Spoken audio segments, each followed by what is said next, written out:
Sétimo ano, tudo bem com vocês?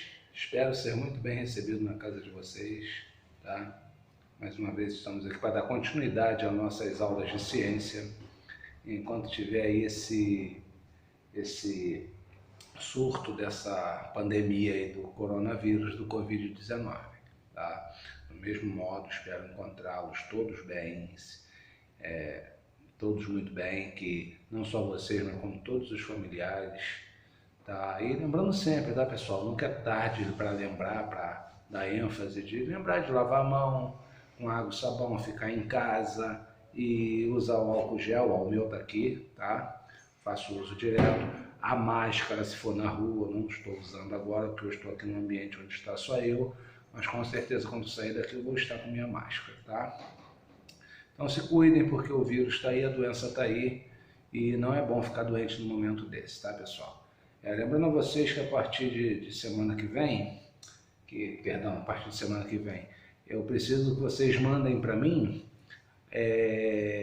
foto dos exercícios que eu enviei para vocês, foto desses exercícios respondidos, porque a partir desses exercícios vocês vão estar sendo avaliados. O AP de vocês vai ser em cima desse exercício que vocês estão fazendo e mandando para mim, tá? Finalizando o conteúdo, eu vou enviar para vocês a página do livro com o exercício dos livros, para depois vocês mandarem para mim também esses exercícios respondidos. Aqueles que têm o livro, tá? Vou mostrar a página para vocês irem acompanhando. Beleza, pessoal? Então, lembrando, terminou de copiar o exercício, copiar as perguntas e as respostas, tirar uma foto e enviar para mim, que é isso aí que eu vou fazer o meu controle para poder pontuá-los nesse AP, que é o aproveitamento de vocês, tudo bem? Isso aí que eu vou estar vendo quem está participando, quem está na aula, quem está fazendo tudo direitinho, beleza? Então vamos dar continuidade aí ao nosso conteúdo, espero que todos tenham se divertido no feriado aí de ontem, tá? Dentro de casa, jogando videogame, soltando pipa no ventilador e bola de gude no carpete, que é o que eu estou fazendo também, tá? Então vamos dar continuidade aí ao nosso conteúdo, tá? Onde hoje, dia 22 de abril, quarta-feira, nós vamos falar de relações alimentares nos ecossistemas, tá? Então, quando o cara fala de relação alimentar, o cara está falando de tipo de alimento que tem no ecossistema e de quem se alimenta desse tipo de alimento nos ecossistemas. Então, mais ou menos isso é a relação que tem quem come, consumidor, com o que é comido, tranquilo? Com o que é comido, no caso consumido, tranquilo? Então, relações alimentares nos ecossistemas. Beleza. De acordo com a capacidade de produzir seu próprio alimento, reparem, de acordo com a capacidade de produzir seu próprio alimento, os seres vivos de ecossistema podem ser classificados em consumidores e produtores, tá? Por exemplo, nós produzimos o nosso próprio alimento? Não. Então, nós não somos produtores, nós somos consumidores. Produtores são aqueles que conseguem produzir o seu próprio alimento, tá? Consumidores são animais que, para obter energia e nutrientes deste alimento, necessitam se alimentar de outros seres vivos, tá? A gente vai ver como isso aí acontece. Produtores produzem seu alimento a partir da energia luminosa da luz solar, água e gás carbônico, ou seja, geralmente são animais fotossintetizantes, produzem seu próprio alimento, tá? Quando um ser vivo se alimenta de outro, prestem atenção nisso aqui, tá? Quando um ser vivo se alimenta de outro, ocorre a transferência de energia do consumido para o consumidor. Por exemplo, se um leão se alimenta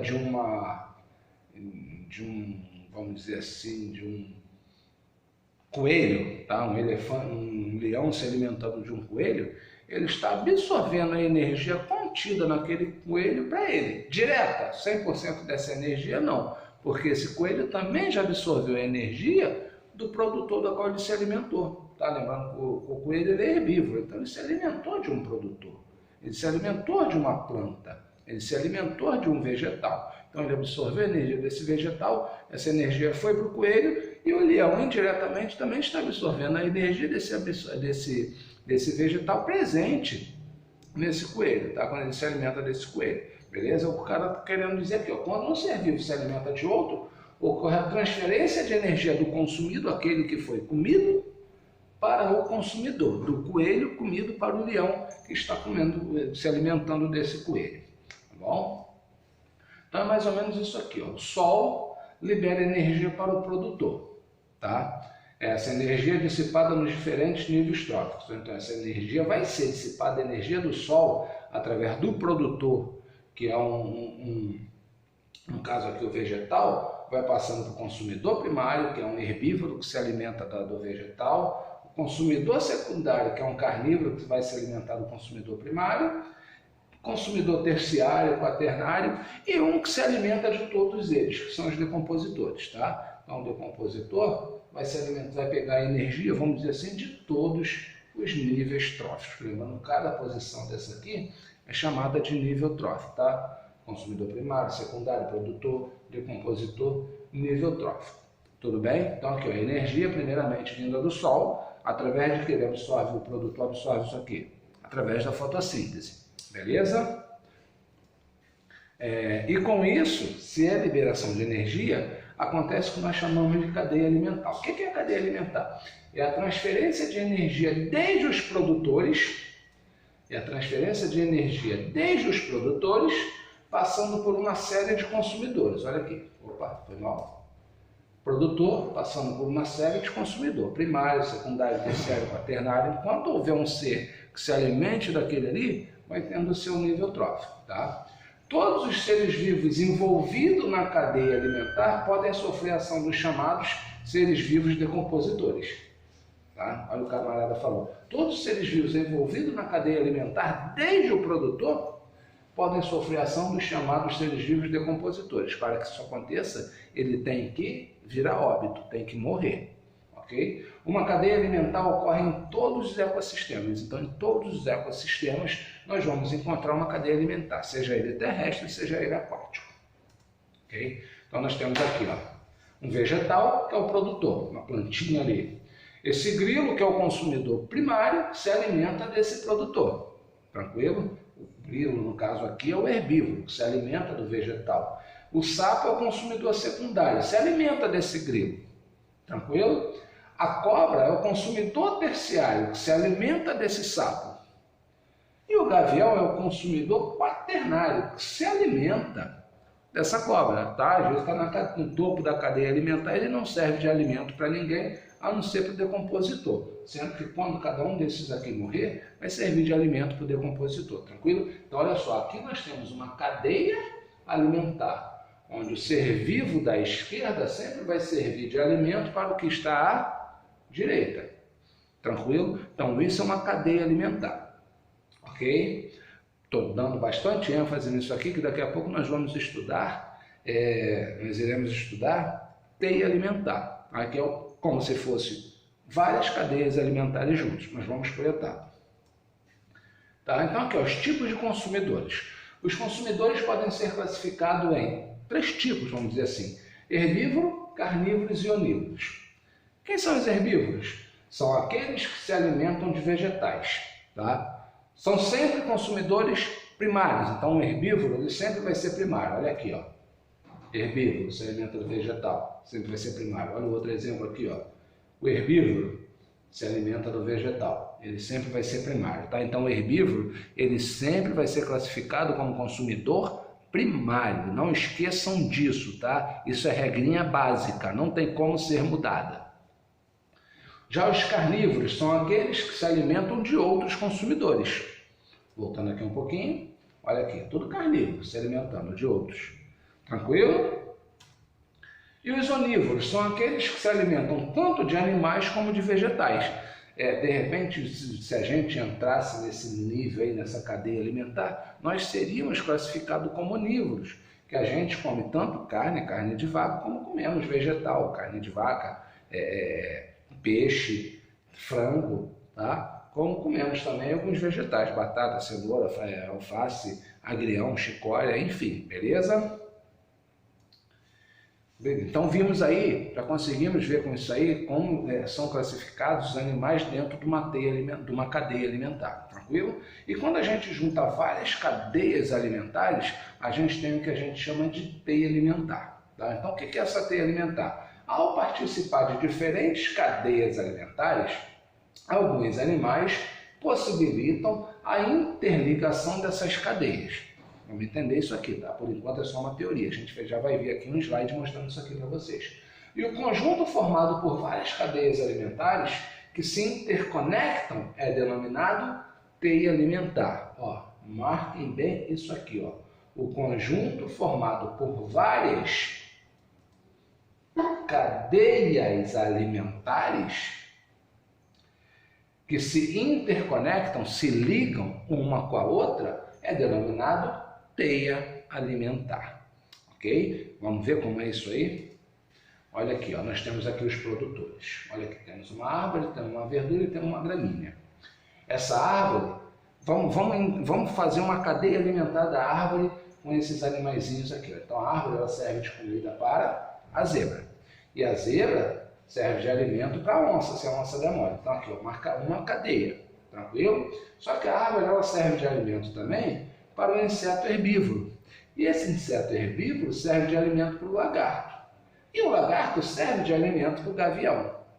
Outra cadeia alimentar. Então aqui, ó, a verdura serve de alimento para o coelho, serve de alimento para o rato, também serve de alimento para o inseto herbívoro.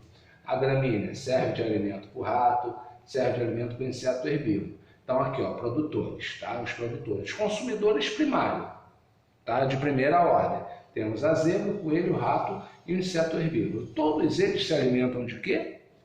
De produtores. Todos eles se alimentam dos produtores, tá? Dos vegetais. Tranquilo? Então aqui, ó, se alimentaram dele, sendo que o que está à direita também se alimenta deles. Ah, Fábio, a cobra se alimenta da zebra? Não. Tá? A cobra não. Isso aqui, no caso dessa cadeia aqui alimentar, tem uma setinha vindo daqui para a onça. Tá? Então aqui, ó, o coelho. O coelho que comeu a verdura serve de alimento tanto para a cobra, serve de alimento para o gavião, serve de alimento para a coruja, e o coelho serve de alimento até para a raposa. Tá? E esses aqui, que são os consumidores de segunda ordem, servem de alimento tanto para a onça quanto para o gavião. Tá? Então isso aqui é a formação de várias teias, cadeias alimentares, forma o que a gente chama de teia alimentar. Bem tranquilo de ver isso aqui, né? Só pensar de como um animal serve de alimento para o outro, a partir de um produtor. Tranquilo, crianças? De boa, não tenham dúvidas, tá? Vão ter exercício em cima disso aí para vocês poderem se familiarizar melhor com isso aí. Tranquilo?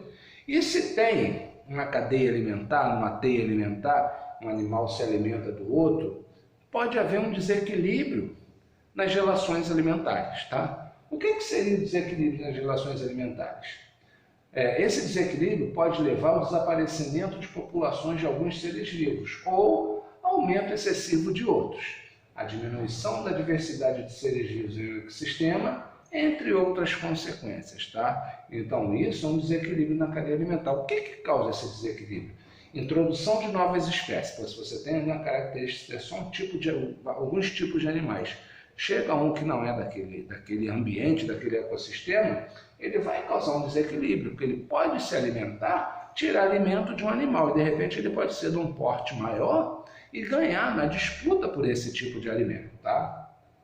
Destruição de habitats, queimadas, enfim, essas coisas também causam desequilíbrio nas relações. Extinção de espécies também são algumas causas desse desequilíbrio, tá? Então, introdução de espécies, animais que não eram dali. Destruição de habitats, extinção de espécies são algumas das causas desse desequilíbrio, tá? Desequilíbrio nas relações alimentares. Show de bola? E se a gente fala desse ecossistema, falamos de habitat, falamos de cadeia, falamos de teia alimentar, vamos falar também do ambiente onde acontece tudo isso. O ambiente onde tudo isso acontece é chamado de bioma, tá? E o conjunto de ecossistemas com características semelhantes. Isso é um bioma, um conjunto de ecossistemas com características semelhantes. Então, vamos lá. Os ecossistemas são agrupados de acordo com a estrutura de sua vegetação. Grande, pequena, nenhuma, rara. Tá? Então, isso que classifica esse bioma. São estes os biomas encontrados no planeta. Então, no planeta nós encontramos os biomas do tipo tundra, floresta temperada decídua, deserto, floresta boreal, campos, floresta tropical e savanas. E nós vamos ver cada um desses aqui com suas definições e imagens agora. Beleza, moçada? Vamos lá, vamos viajar nisso aí. Primeiro que a gente vai ver é a tundra. Localiza-se em regiões com verões curtos e invernos longos, ou seja, então você vai sentir muito mais frio do que calor num lugar desse.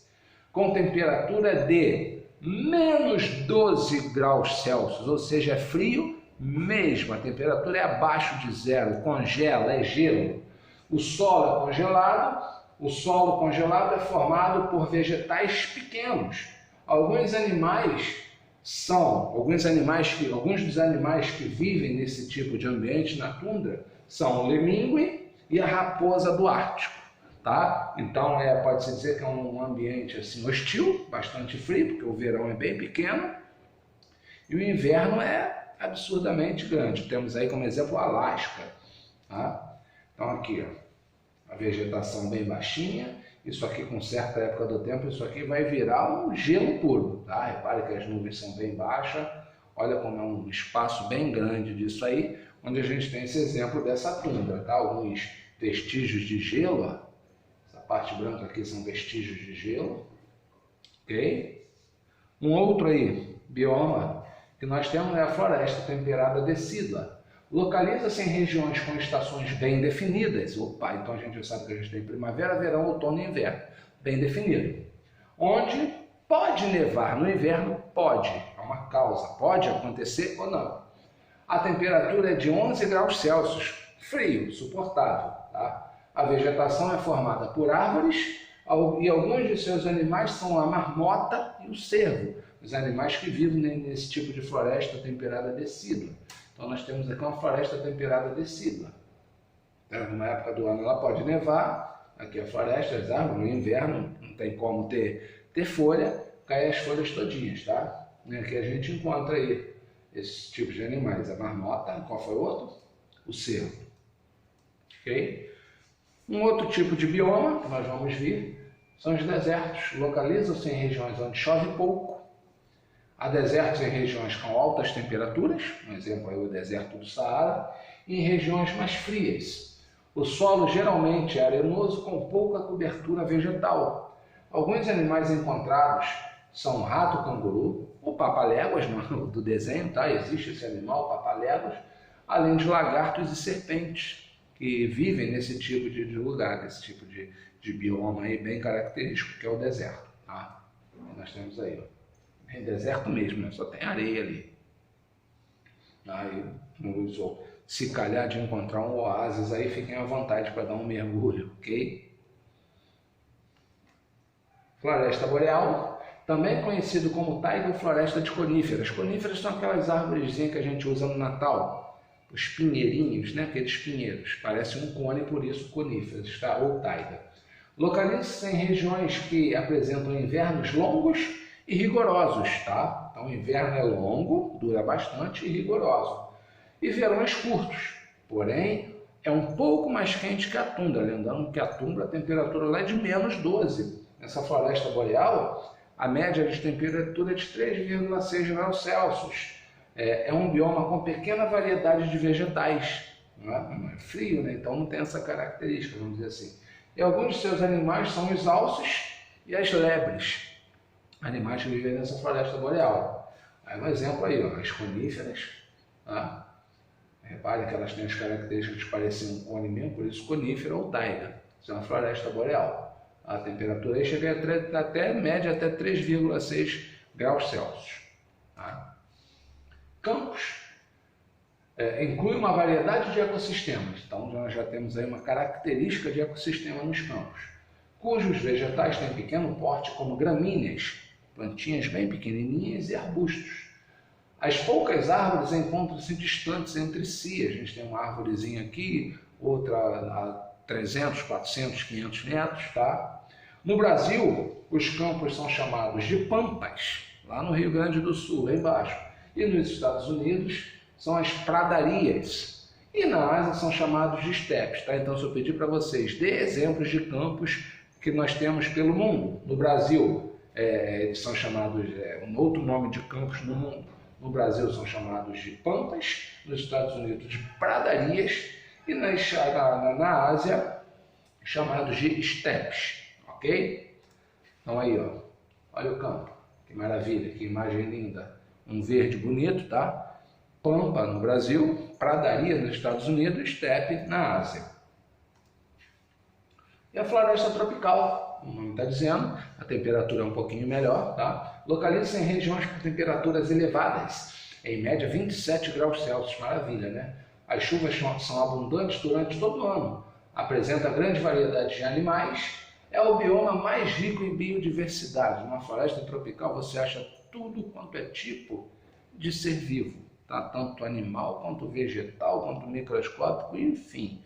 Então a floresta tropical é o bioma mais rico em biodiversidade, tranquila? Em diversidade de vida, biovida, diversidade, tá? Tudo bem, pessoal? Nisso aí, alguma dúvida nenhuma, né? Lembrando sempre aí das características que eu mostrei para vocês de cada um, tá? Então aí uma floresta tropical, tranquilo? Show de bola, um riozinho no meio, mato verde, bastante aí, bastante tipo de vida aí, bastante biodiversidade. Ok, pessoal? Biomas mundiais que nós vimos, tá? Savanas são considerados por muito um tipo de campo. Aqui no Brasil, nós temos o cerrado. E as savanas africanas também fazem parte desse bioma, que é o tipo de savana. A africana tem o mesmo nome, tá? Então aí, a savana africana, que nós temos o cerrado aí no Brasil, e aqui a savana africana. Tá? Com os animais, zebras, árvores, aqui tem um tipo de animal aqui. Tá? Os animais não deixam de ser um tipo de campo, né? Modificando a característica pela presença desses tipos de animais aí. Beleza, pessoal? De boa? Nenhuma dúvida? Nenhuma, né? Qualquer dúvida é só me chamar, hein? Quero ver todo mundo respondendo os exercícios acerca disso aí de boa, hein? E mandando as folhinhas, foto da folhinha respondida para mim. Tranquilo? Nós vimos os biomas mundiais, agora nós vamos ver os biomas brasileiros, tá? Se tem esse tipo, conjunto de ecossistemas que nós temos no Brasil. O Brasil é um país rico em biodiversidade. Essa biodiversidade, esses biomas estão distribuídos, essa biodiversidade está distribuída em 6 biomas com características diferentes. E quem são esses biomas com características diferentes? No Brasil nós temos a floresta amazônica, Caatinga, não é esse que a gente tem debaixo do braço, tá? Não é Caatinga, com uma associação com 2 A's, Caatinga, ok? Cerrado, Pantanal, Mata Atlântica e Campos Sulinos. Vamos desenrolar cada um deles aí? Show! Floresta amazônica e Caatinga. Floresta amazônica, clima quente e úmido, com temperatura média de 26 graus. A biodiversidade é bem grande também na floresta amazônica, tá? E temos também a Caatinga, que localiza-se em uma região marcada pelas chuvas irregulares, com grandes períodos sem chuvas. Os seres vivos deste bioma têm características que lhes permitem suportar a falta d'água. Um exemplo disso é o cacto que nós temos na Caatinga, onde ele modificou as suas folhas em espinhos. Então, se ele não tem uma folha muito grande, o espinho ele absorve muito mais água, a água fica muito mais guardada dentro dele. Isso é uma característica, tá? Que lhes permitem suportar a falta d'água, dentre outros animais também. Tá? Então, nós temos aqui ó, a floresta amazônica, tá? E a Caatinga, aí, ó, a presença do cactozinho aí, com as folhinhas modificadas. Todos esses espinhos são folhas, tá? Foram folhas. Tá? Então, houve essa evolução para ele poder se adaptar a esse ambiente. A pessoa, se ele tem uma folha muito grande, ele teria que absorver muito mais água, então ele morreria de sede. Então, com essas folhinhas assim, ele absorve uma menor quantidade de água e consegue suportar esse clima bem quente da Caatinga, tá? Dois biomas que nós temos aqui no Brasil é o Cerrado e o Pantanal. No Cerrado, as temperaturas são altas e há 2 estações bem definidas. Seca, que fica entre maio e setembro, e a chuva, entre outubro e abril. Tá? Então, maio, junho, julho, agosto, setembro, tranquilo? Aí depois de setembro, outubro, novembro, dezembro, janeiro, fevereiro, março e abril. Sei, esses meses aí para cada um no Cerrado. Pantanal, localiza-se em uma região plana. Durante alguns meses do ano ocorrem inundações causadas pelos rios da região e parte desse terreno permanece alagada. A característica do Pantanal é ser alagar durante uma certa época do ano. Tá? Então nós temos aí ó, o Cerrado e o Pantanal. Tranquilo? Repare bem a característica de cada um dele, o Pantanal bem alagado. Tá? Se não fosse o alagamento, eles até pareciam, voltando, apertei errado, o Cerrado e o Pantanal seriam até parecidos, né? E por último, aí, os dois últimos aí que nós temos é a Mata Atlântica e os Campos Sulinos. Tá? Mata Atlântica localiza-se no litoral, com algumas extensões no interior do continente, em geral com montanhas, seu clima é quente e úmido, e locais com inverno rigoroso. Mata Atlântica é o que nós temos aí na região costeira do nosso Rio de Janeiro, aí, tá? Ela pega desde o sul, vai até o nordeste, lá por tudo ali é Mata Atlântica. Tá? E os Campos Sulinos caracterizam a Mata Atlântica, a biodiversidade é bastante também. Tá? Caracterizam-se os Campos Sulinos por apresentar uma vegetação baixa, composta principalmente por gramíneas e poucas árvores distantes umas das outras. Tá? Então, os Campos Sulinos, aí nessa classificação, poderiam ser classificados como os pampas. Tá? Nós temos exemplo aí, ó, da Mata Floresta Tropical. Tá? Olha lá, Mata Atlântica, floresta bem tropical, a mais característica das montanhas, está bastante verde, repara como tem bastante montanha. E aqui os Campos Sulinos, tá? É a característica aí dessa região do Brasil, na região mais sul, Campos Sulinos na região mais sul do Brasil.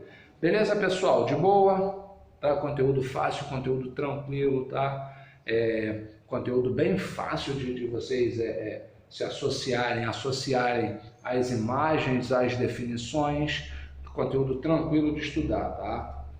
Lembrando que qualquer dúvida, não tenham vergonha, me chame, eu vou estar à disposição de vocês para responder todas e quaisquer perguntas e quaisquer dúvidas que vocês possam ter acerca deste conteúdo, tá? Lembrando, respondam, copiem a pergunta, respondam, façam as respostas, tirem foto e mandem para mim, tá? Vou estar aguardando por isso aí, para esse 7º ano. Foi um prazer imenso estar com vocês. Se cuidem, nunca é demais falar. Se cuidem. Beijo, saudade imensa de vocês.